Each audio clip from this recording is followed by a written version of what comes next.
सोचिए, सोने और जवाहरातों के पहाड़, और इन सब के मालिक थे धन के देवता कुबेर। पर जानते हैं उनकी सबसे बड़ी दौलत क्या थी? उनका घमंड। आज हम देखेंगे कि कैसे एक नन्हे से बालक ने उनके इसी घमंड को चकनाचूर कर दिया। अपने अहंकार में चूर, कुबेर सीधे पहुंच गए कैलाश पर्वत, भगवान शिव के पास, और अपनी छाती फुलाकर बड़े ही घमंडी अंदाज में ऐलान किया, हे महादेव, मैंने ऐसा भोज रखा है जैसा इस दुनिया ने पहले कभी नहीं देखा होगा। तो चलिए इस कहानी में जरा और गहराई में उतरते हैं। ये कहानी है एक ऐसे देवता की जिसकी दौलत तो बेहिसाब थी, पर जिसका अहंकार उससे भी कहीं बहुत बड़ा था।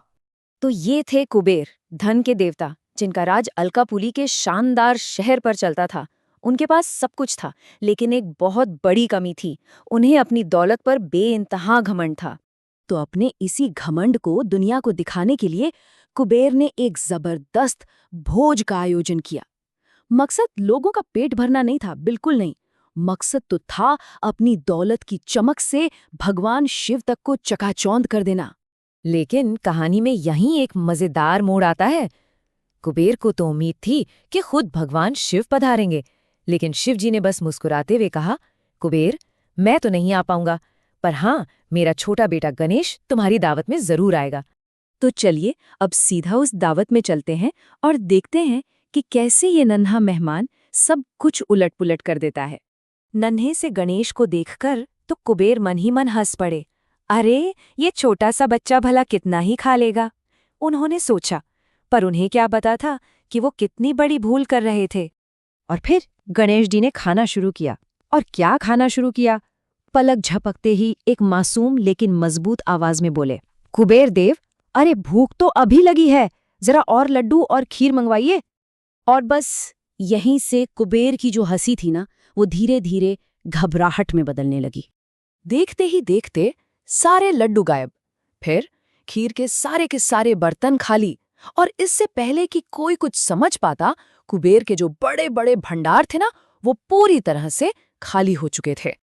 नतीजा 0। मतलब कुबेर के उस आलीशान महल में खाने का एक दाना तक नहीं बचा था। खाना तो खत्म हो चुका था, और अब कहानी पहुंचती है अपने सबसे, कह सकते हैं, डरावनी मोड़ पर, खासकर धन के उस घमंडी देवता के लिए। अब तो कुबेर के हाथ पैर फूल गए। उन्होंने हाथ जोड़कर कांपती हुई आवाज में प्रार्थना की, प्रभु, मेरे पास तो अब एक दाना भी नहीं बचा है, कृपा करके रुक जाइए। लेकिन गणेश जी की भूख, अरे वो तो शांति नहीं हुई थी। उन्होंने कुबेर की तरफ एक शरारती सी मुस्कान के साथ देखा और पूछा, अच्छा, भोजन खत्म हो गया, तो क्या मैं तुम्हें ही खा जाऊं? बस इस एक सवाल ने कुबेर का सारा घमंड पल भर में मिट्टी में मिला दिया, और उन्हें वो सबक मिला जो वो शायद जिंदगी में कभी नहीं भूलने वाले थे। डर के मारे कुबेर की हालत खराब थी। वो सीधा भागे भगवान शिव के पास।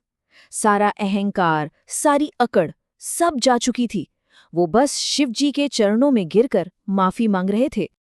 तब भगवान शिव ने बड़े ही शांत और गहरे स्वर में समझाया, कुबेर, तुमने ये भोज भक्ति भाव से नहीं, अपना अहंकार दिखाने के लिए रखा था।